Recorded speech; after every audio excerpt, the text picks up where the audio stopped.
Ce n'est pas que vous attirez toujours le même type de personne, c'est que vous choisissez inconsciemment toujours la même dynamique relationnelle. Tant que vous ne prenez pas conscience de ça, les mêmes histoires vont se répéter.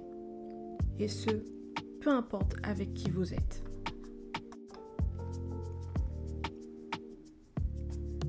Bonjour à toutes et à tous et bienvenue sur la chaîne de Capable Coaching, le podcast qui libère. Aujourd'hui, nous allons plonger dans une question que beaucoup d'entre nous se posent à un moment de leur vie.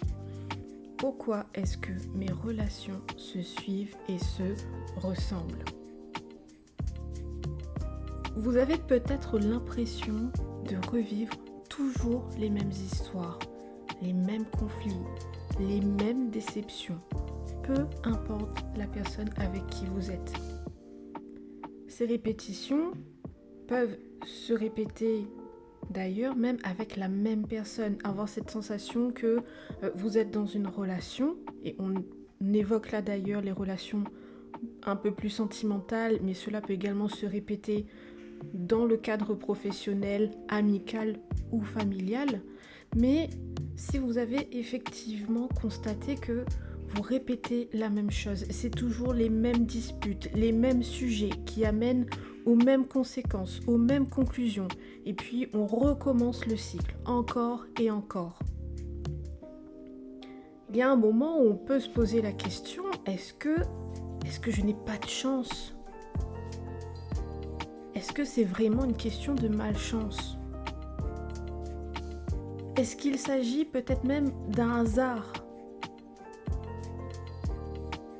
Ou existe-t-il des schémas cachés dans nos relations qui influencent nos choix ?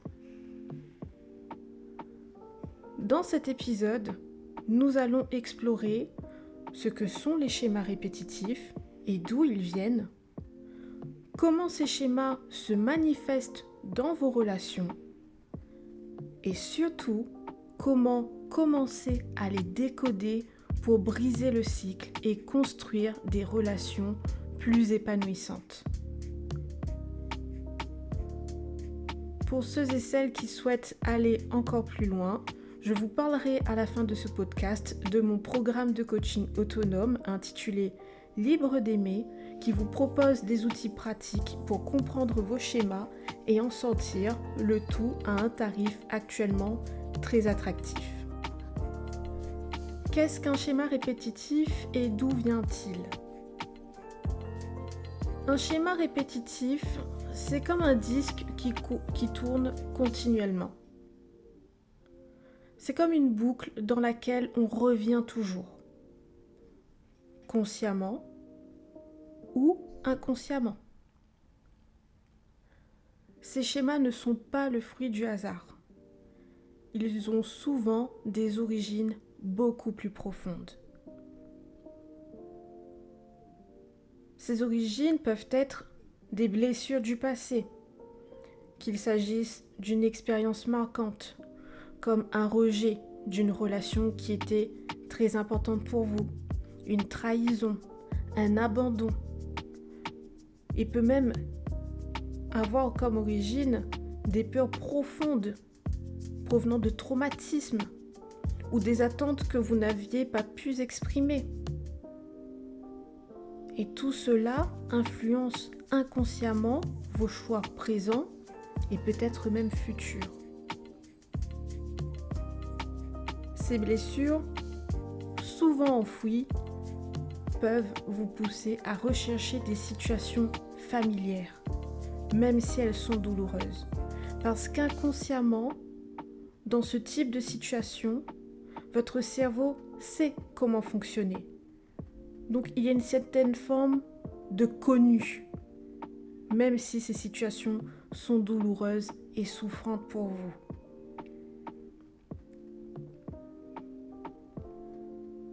Il y a également les croyances limitantes. Par exemple, je ne suis pas assez bien. Je ne mérite pas d'être aimé. Je ne mérite pas de réussir dans la vie. Je ne mérite pas d'être abondant ou abondante. L'amour, c'est quelque chose qui doit être difficile. Ou encore, je ne mérite pas d'être apprécié, reconnu et aimé pleinement. Ces croyances, souvent héritées de notre éducation ou des expériences passées, agissent comme des filtres inconscients qui orientent nos comportements et nos attentes dans nos relations. Il y a également les modèles relationnels que nous avons appris. Nos premières relations, en particulier celles avec nos parents ou figures d'attachement qui jouent un rôle fondamental. Si par exemple vous avez grandi dans un environnement où l'amour était conditionnel, conflictuel ou absent, cela peut poser les bases de ce que vous considérez comme étant normal ou acceptable dans une relation. Si vous avez eu des parents qui se montraient très peu d'émotions, très peu d'affection, cela sera normal pour vous, à votre tour, de ne pas l'exprimer dans votre couple. Ces modèles façonnent vos attentes et peuvent vous amener à recréer ces mêmes dynamiques donc dans votre vie adulte.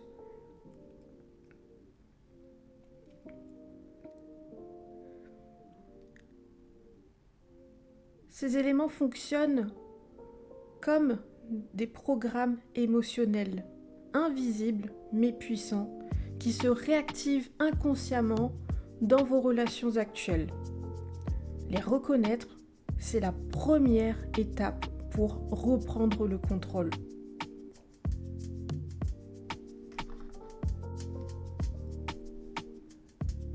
Comment les schémas répétitifs se manifestent-ils ? Les schémas peuvent prendre de nombreuses formes. Voici quelques exemples courants et leurs effets. Par exemple, attirer toujours le même type de partenaire. Une personne indisponible émotionnellement. Un ou une partenaire contrôlant.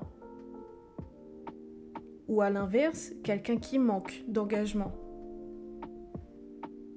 Vous pourriez également vous sentir constamment attiré par des individus qui ne sont pas prêts à s'investir, qui ne sont pas prêts à s'engager, renforçant un sentiment de rejet ou d'abandon par la suite.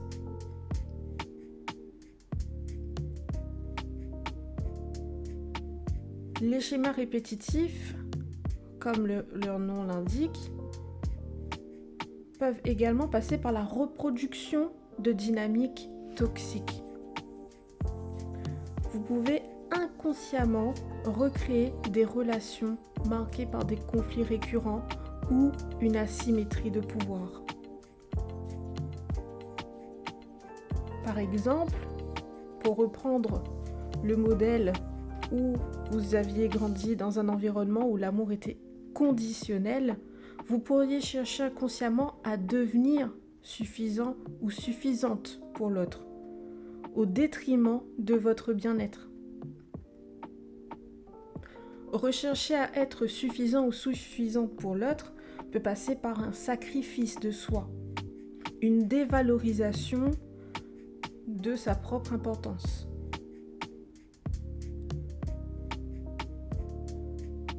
Il y a également l'autosabotage. Alors, j'insiste sur le fait que l'autosabotage est initialement inconscient. Le sabotage, ou l'autosabotage qui devient donc conscient, révèle alors et uniquement à ce moment-là d'une forme de certaine malveillance, que l'on devienne malveillant envers soi-même ou que l'on devienne malveillant envers l'autre. Ok, c'est vraiment hyper important par contre de marquer la différence entre la conscience et l'auto-inconscience. Parce que quelqu'un qui est conscient qu'il est en train de s'auto-saboter, c'est-à-dire qu'il y a une conscience que le comportement est néfaste, mais il ou elle continue, bien qu'il y ait connaissance des conséquences négatives qu'il va y avoir derrière. Par exemple, provoquer des disputes, que ce soit pour tester l'autre personne, voir comment il ou elle va réagir, comment il ou elle va s'engager. Ou par exemple, se retirer émotionnellement lorsque la relation devient trop proche. Cela peut être lié à une peur profonde de l'intimité ou la peur de perdre le contrôle de la relation. Parce qu'effectivement, lorsque inconsciemment on cherche à tester la personne qui est en face, c'est presque par anticipation. Il y a une certaine forme de stratégie inconsciente qui se met en place où, afin de savoir comment contrôler le comportement de l'autre, je dois le provoquer. Je dois voir ce qui, en temps normal et dans une situation et dans un environnement calme, ne viendrait pas se manifester. Il faut donc que je perturbe l'environnement pour provoquer une réaction différente. Et ainsi saisir des informations qu'on met en place pour justement garder le contrôle sur la relation. Et je rappelle une dernière fois que tout cela se fait inconsciemment. Dernier exemple également par lequel les schémas répétitifs se manifestent, et c'est très simple, mais c'est l'évitement de relations saines. Pourquoi ? Par peur de l'intimité ou de l'abandon. Et dans ces cas-là, vous pouvez inconsciemment fuir les relations qui pourraient être épanouissantes pour vous. Cela peut se manifester par un désir de rester dans des relations superficielles ou de rejeter des partenaires qui semblent trop disponibles. Donc, il y a une petite nuance entre être trop disponible et aller jusqu'à une posture qui peut être étouffante, mais nous aurons l'occasion d'en reparler avec un peu plus de détails dans un autre podcast. Ces comportements répétitifs sont souvent invisibles à nos propres yeux, mais ils laissent des traces émotionnelles très fortes. Pour les identifier, essayez de prendre du recul sur vos expériences passées, soit en les listant, soit en discutant avec une personne de confiance ou un professionnel. Décoder et briser ces schémas demande une prise de conscience et un travail sur soi. Voici quelques étapes clés pour vous aider dans ce processus. D'abord, identifiez les répétitions. Prenez le temps de réfléchir à vos relations passées. Quel type de partenaire avez-vous attiré ? Quels conflits reviennent souvent ? Quels sujets et où sont, s'il y en a plusieurs, problématiques à chaque fois dans vos relations ? Vous pouvez également vous interroger sur les traits de personnalité similaires que pouvaient avoir vos différents partenaires. Est-ce qu'ils étaient distants, possessifs, peu engagés, ou au contraire, trop présents, trop engagés? Identifiez également les raisons récurrentes de conflits. Est-ce qu'il y avait un besoin de liberté ? Est-ce qu'il s'agissait de crises de jalousie à répétition ? Ou est-ce qu'il y avait une incompréhension dans la communication ?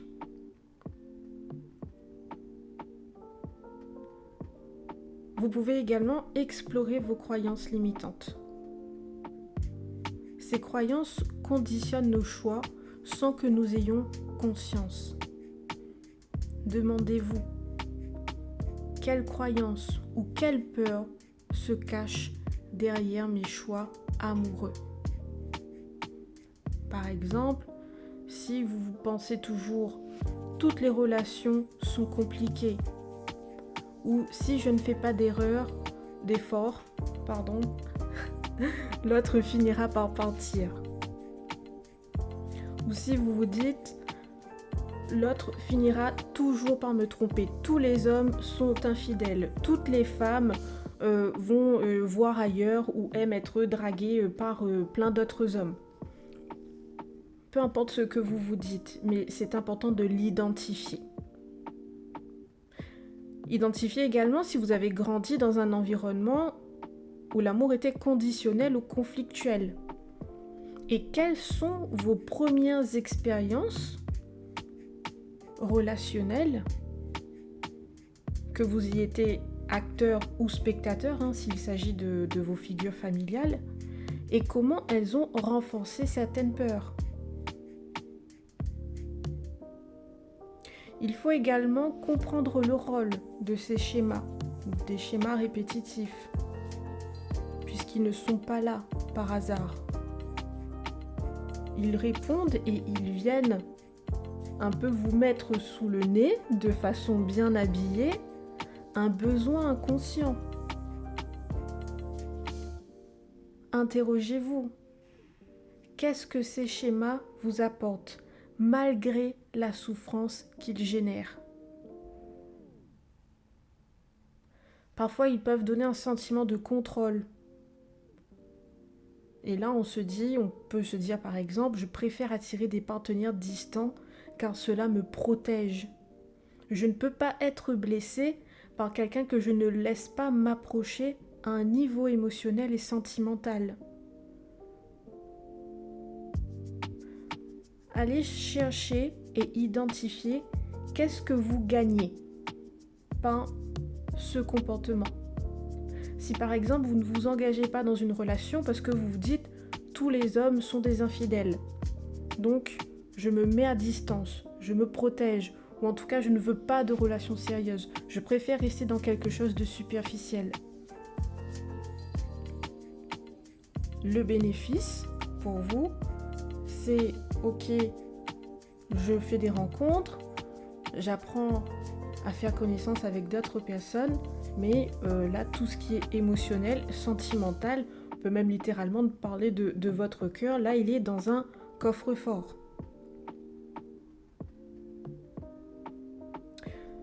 Ce que vous allez également pouvoir faire pour décoder et briser ces schémas, ça va être d'expérimenter de nouvelles approches. Puisqu'une fois vos schémas identifiés, vous pouvez tester d'autres façons de fonctionner. Par exemple, si vous avez tendance à trop donner dans une relation, ou équivalent on ne sait pas dire non, vous pouvez vous entraîner à dire non et à exprimer vos besoins clairement et calmement. Vous pouvez aussi, par exemple, essayer de sortir de votre zone de confort. Je mets bien le essayer. Ok, le but, ça n'est pas de vous brutaliser mentalement et psychologiquement, c'est de faire un effort, ok, puisqu'on n'a rien sans rien, mine de rien. Donc, comment, dans un effort qui est à l'aise, qui est confortable pour vous, sortir de vos habitudes. Si vous êtes habitué, dans le sens inverse, aux relations instables, essayez d'interagir avec des personnes qui offrent plus de stabilité, même si cela semble étrange au début. Essayez également de travailler sur votre dynamique relationnelle. Si vous tombez toujours sur des partenaires indisponibles émotionnellement, demandez-vous ce qui vous attire chez eux et explorez d'autres types de relations.